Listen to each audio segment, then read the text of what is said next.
أعوذ بالله من الشيطان الرجيم. بسم الله الرحمن الرحيم.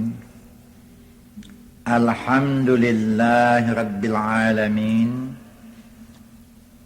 والصلاة والسلام على أشرف الأنبياء والمرسلين وعلى آله وأصحابه أجمعين.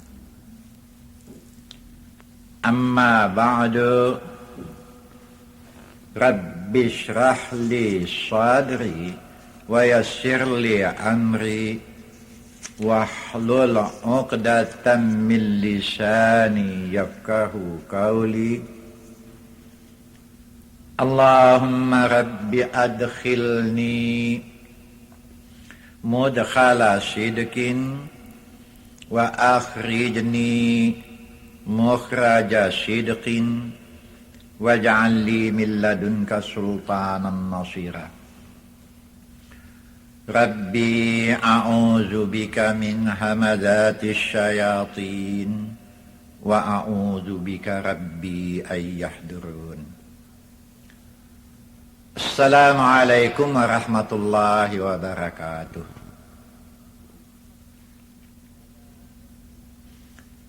Pada waktu yang sudah pernah saya kemukakan beberapa dalil-dalil.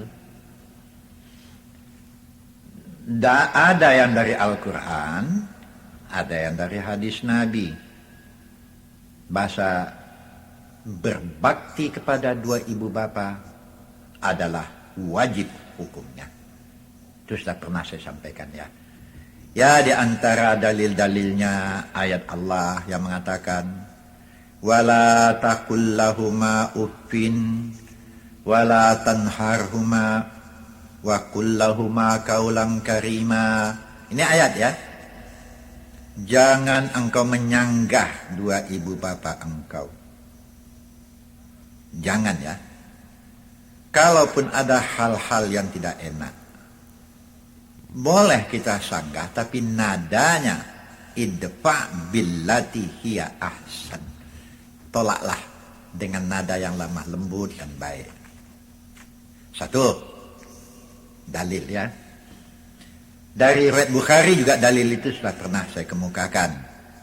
Ini riwayat Bukhari yang juga mengatakan seorang sahabat bertanya, dalam sebanyak itu orang yang saya gauli, siapa yang paling berhak menerima bakti saya? Dijawab oleh Nabi, ibu engkau, ibu engkau, ibu engkau, 3 kali berturut, barulah diiringi dengan abu, ayah engkau. Nah, itu dalil-dalil yang sudah pernah saya kemukakan. Nah, kemudian saya mengarahkan pembicaraan saya dengan beberapa riwayat-riwayat. Apa akibat daripada durhaka terhadap dua ibu bapa? Terutama sekali tentunya kepada ibu. Ya, kepada bapak juga ya. Itu masuk dosa besar ya. Di antara dosa besar itu, apalagi sampai mengutuk dua ibu bapanya.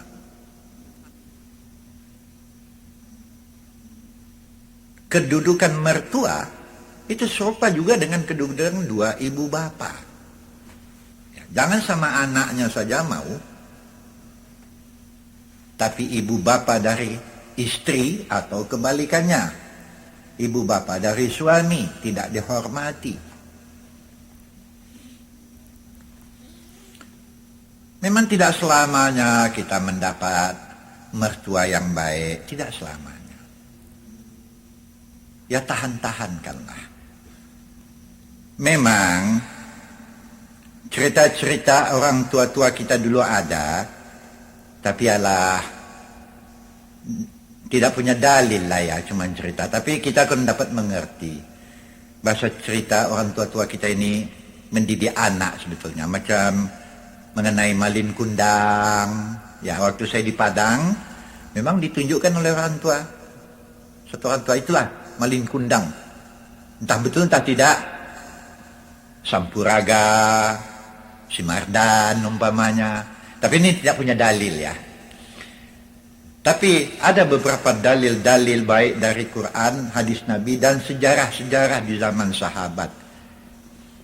Di samping itu, saya ingin juga menceritakan kejadian sekarang ya. Orang saya hadapi itu. Orang-orang yang durhaka kepada dua ibu bapanya. Efek daripada durhakanya. Banyak yang datang ke rumah saya mengadukan halnya. Tatkala saya pelajari sejarahnya, ini semuanya adalah karena akibat durhaka kepada dua ibu bapanya. Itu akibat. Apalagi sampai menyumpah mengutuk dua ibu bapa.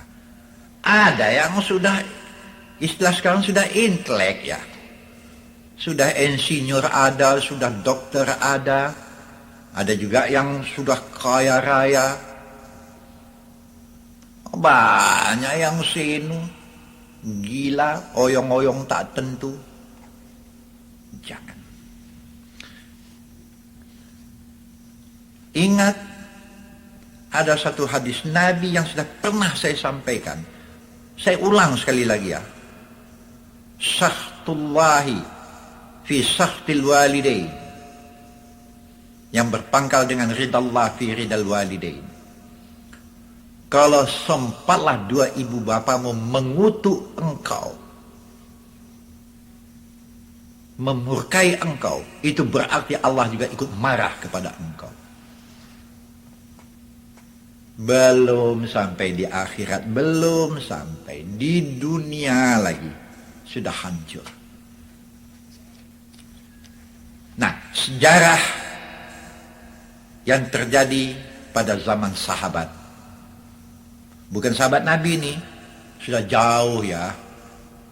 Sesudah Nabi Muhammad tidak ada, ya saya taksir kira-kira ya 50 tahun sesudah Nabi tidak ada.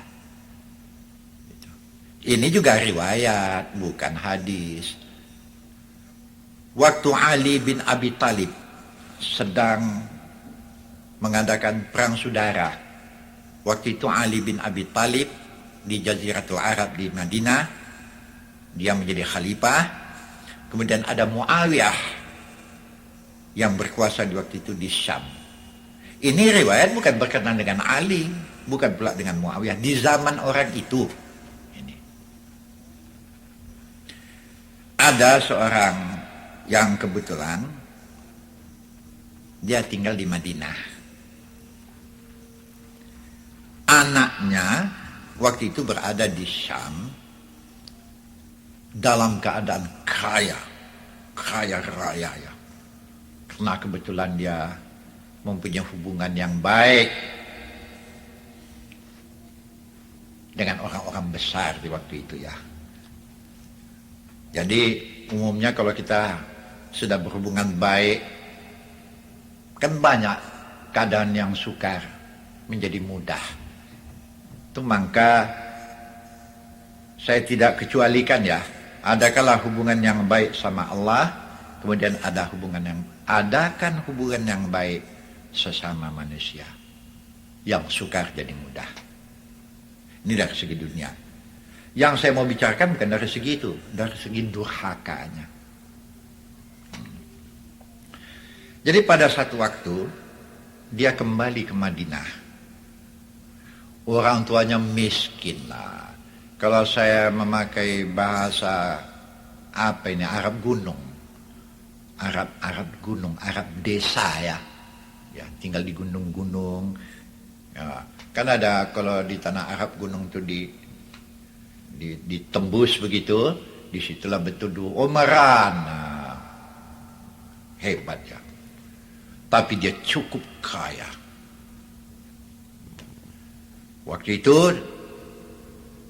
tatkala dia mendengar bahasa anaknya datang, ya, ayah tidak ada lagi, ibu yang ada sekarang dia, ayah tidak ada lagi. Sudah hampir bungkuk lah. Waktu itu berada di tengah-tengah kota Madinah, datang si ibu menengok anak. Waktu itu berada di salah satu tempat yang megah, Di mukanya itu ada penjaga-penjaga.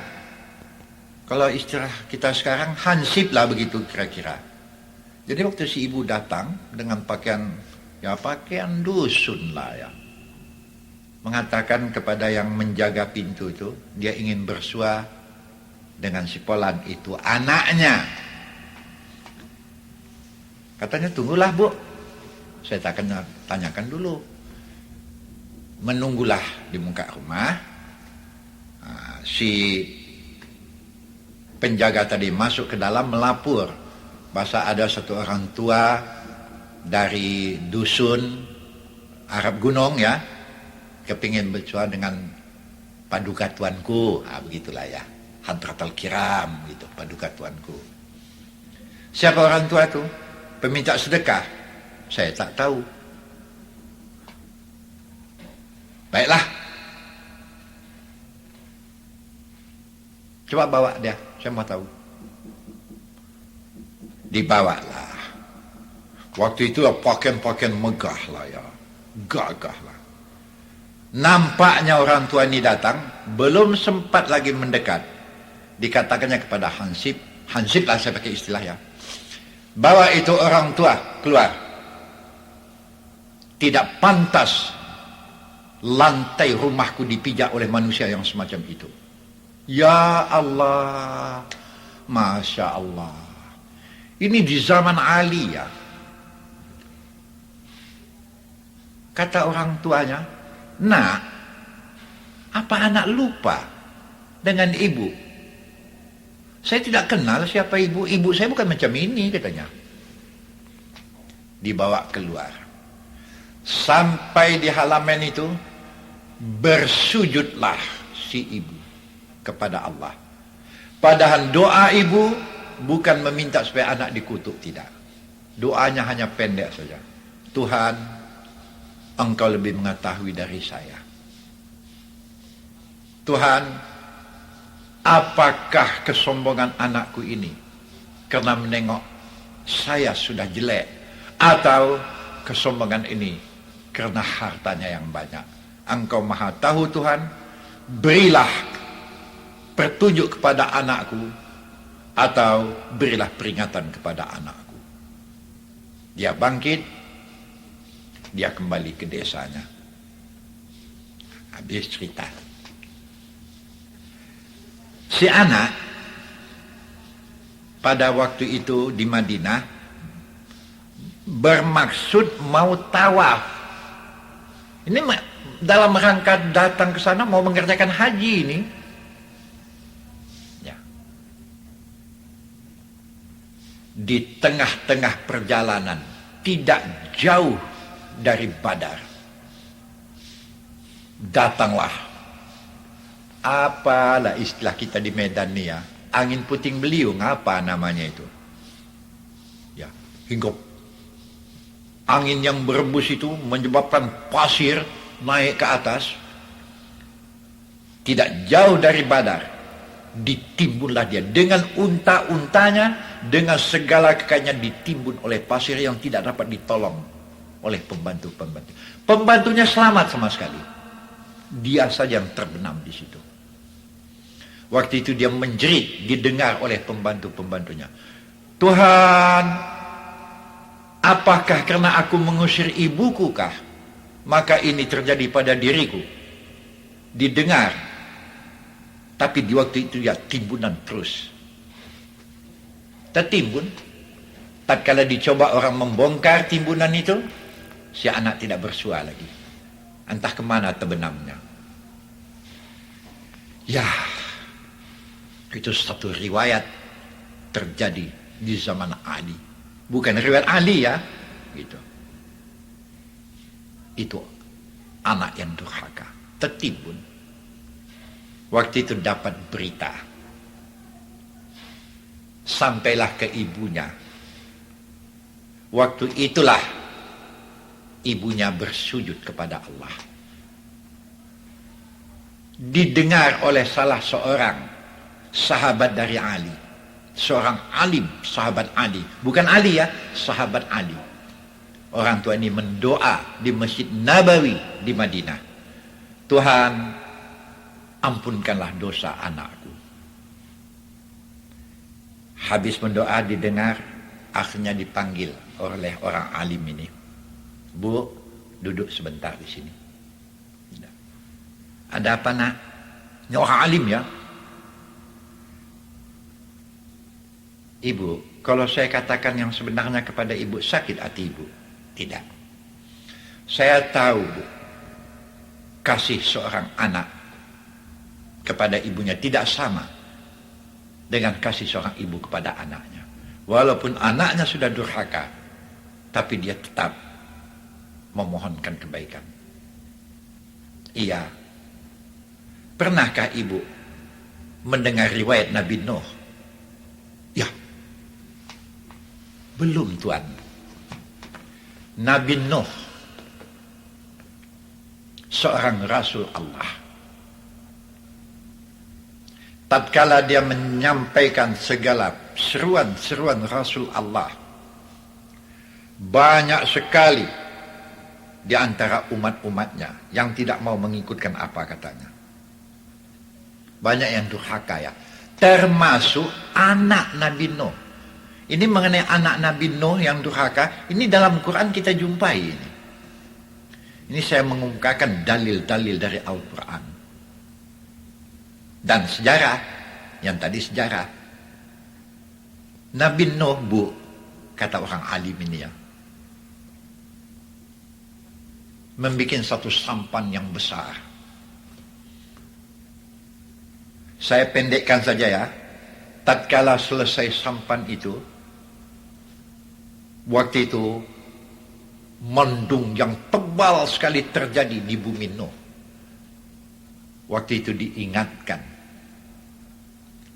tuan-tuan kaumku, ya qaumi, wahai kaumku, itu mendung yang tebal, itu adalah merupakan azab untuk kalian. Tapi masih sempat kalian meminta ampun kepada Allah. Masih sempat. Jangan sampai bala itu turun. Ini di zaman Nabi Nuh. Termasuklah anak Nabi Nuh. Apa kata Nabi Nuh? Nak, jangan engkau ikutkan orang banyak tu nak. Ikutlah sama ayah. Tidak ya. Banyak kali musuh ayah nih. Payah bergaul sama orang. Kita harus bergaul dengan masyarakat lah. Nabi Nuh mengatakan, saya tidak melarang kau bergaul dengan masyarakat. Tapi kalau sampai menyesatkan engkau nak, kenapa harus engkau ikutkan? Wah, ini pegangan untuk kita ya. Beradat boleh, bermasyarakat boleh. Tapi kalau sampai hukum Allah terlanggar, lebih baik jangan. Banyak nih ya anak-anak muda sekarang. Tak usah anak orang lagi. Anak saya pun selalu saya peringatkan itu ya. Anak saya ini. Nak, jangan bergaul di situ nak. Nanti terlibat tak tentu nanti. Wah, ayah kolot. Ya Allah. Awak dibilangannya kolot, dia yang modern katanya. Jangan. Nanti terlibat tak tentu. Ini saya ingatkan. Di belakang baru diakuinya ya. Tak jauh di tempat saya bertindak laksus. Dia angkatnya pemuda-pemuda yang sedang minum narkotik, menghisap narkotik. Apa namanya itu? Dia angkat, yang tak ikut pun dia angkat sama sekali. Di waktu itu pucat-pucat anak saya. Kenapa? Laksus sudah. Dalam hati saya, mampus kau udah. Untung kau tak diangkat. Untunglah sekarang sudah sadar juga ya. Betul ya, saya masih ingat kali waktu saya sekolah. Saya sekolah di Sumatera Barat ya. Ada salah seorang ahli adat. Waktu kami akan menerima ijazah terakhir di sekolah itu, ada seorang ahli adat di sana. Tak usah saya sebutkan namanya ya. Apa katanya? Kalian, kalau Quran kalian sudah mengerti, saya tidak akan ajarkan kalian dengan Al-Quran. Kalau hadis Nabi kalian sudah paham. Tapi ada hadis Minangkabau katanya. Hadis Minangkabau tukang riwayatnya pun saya tak tahu. Ya. Pepatah sebetulnya. Kalian jangan bermain-main di bawah sarang pinyangek katanya. Pinyangek tahu tuan-tuan pinyangek? Lebah. Lebah kalau bersarangkan di atas pokok kayu, ya. Jangan bermain-main di bawah sarang lebah. Elang yang mengipasnya, elang mengisap madunya. Kalian bengkak-bengkak di bawah katanya. Betul itu ya. Elang itu kan dikipasnya itu supaya lebah itu berserak, dia isap madunya. Kita yang duduk di bawah apa kabar? Ini ada hubungan dengan hadis nih. Ya, man hama haulal hima yushiku ayyaka afi. Jangan bermain-main di tepi jurang.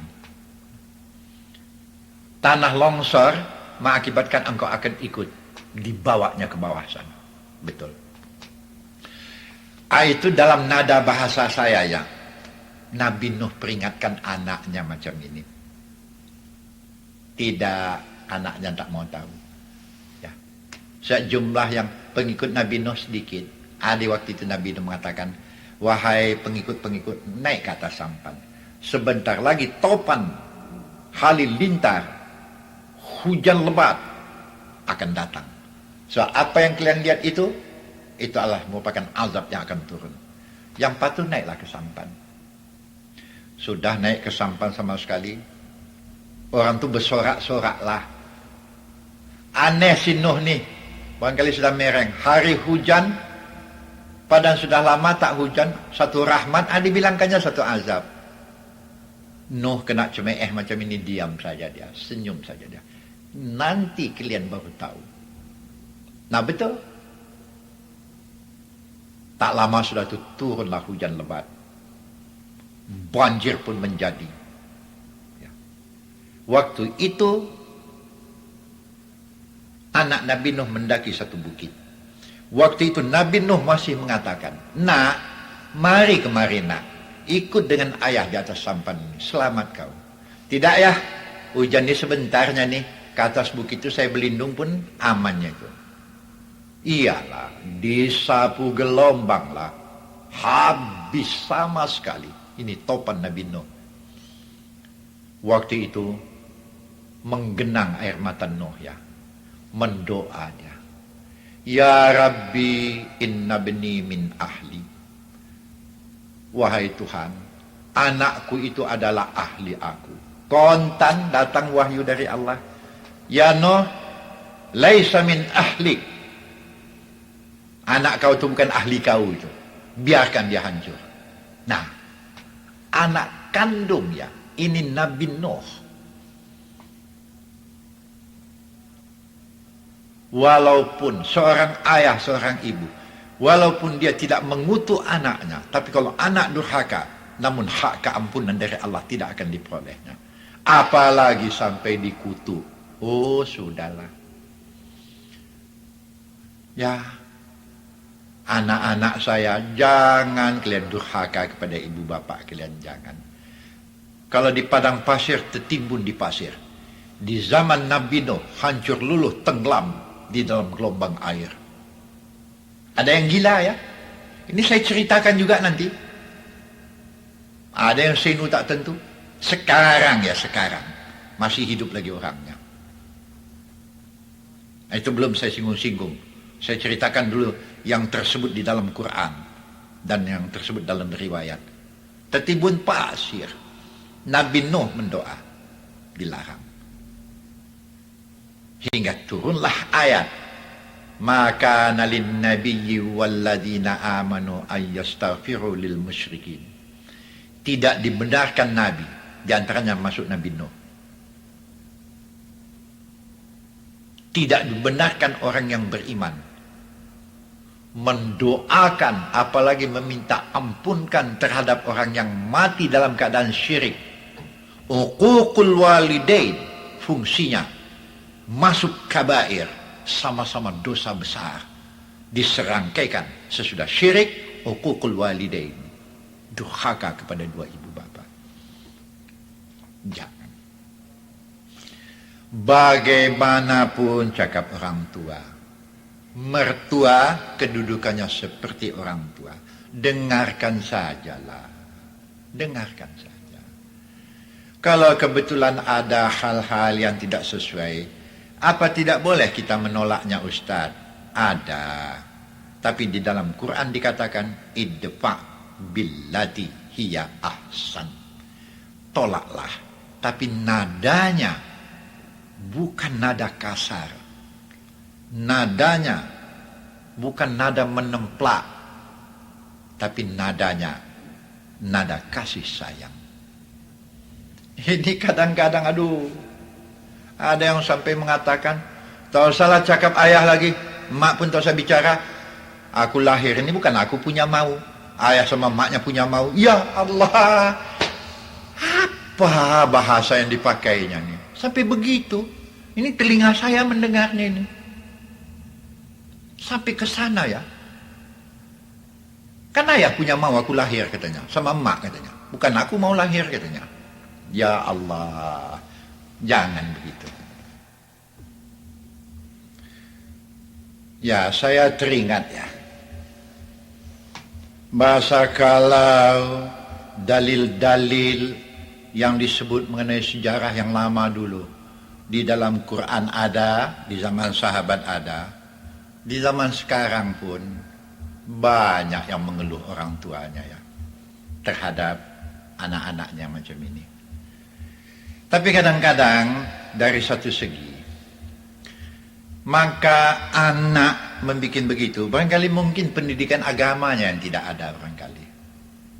Ini hanya pendapat saja ya. So, kalau pendidikan agama dari anak itu cukup matang, walaupun dia bertitel, takkan dilakukannya yang macam ini. Walaupun dia kaya, takkan dilakukannya macam ini. Tapi, dari pihak lain teringat pula saya, ada disebut-sebut orang hukum karma ya. Barangkali mungkin ini balasan Allah terhadap dia. Jadi orang tua, entah ibu bapak yang hidup sekarang ini, kalau ada anaknya yang melawan, coba kembali mengingatkan bagaimana dia dulu dengan orang tuanya. Barangkali punya efek ini. Betul juga kadang-kadang apa yang dikatakan di dalam hadis Nabi ya. Hasibu anfusakum qabla an tuhasabu. Bukan saja terhadap orang lain ini ya. Hisablah dirimu. Periksalah dirimu sebelum kamu menghisap orang lain ya, menilai orang lain. Coba nilai diri.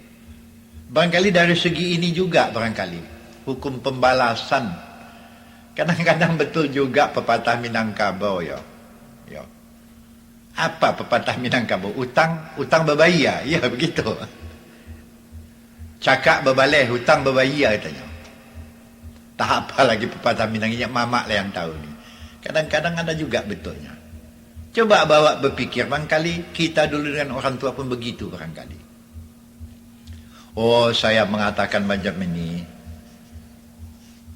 Banyak yang mengadu datang ke rumah mengenai penderitaannya, mengenai pengalamanannya. Yang datang ke rumah mengadukan. Waktu itu saya katakan, ya sabarlah. Coba-coba nilai diri. Barangkali mungkin saudara dulunya ada berbuat yang tidak baik terhadap ibu bapa. Boleh juga saya terangkan nanti beberapa penjelasan-penjelasan mengenai soal ini. Tapi nantilah ya. Yang ini sampai di sini dulu. Assalamualaikum warahmatullahi wabarakatuh.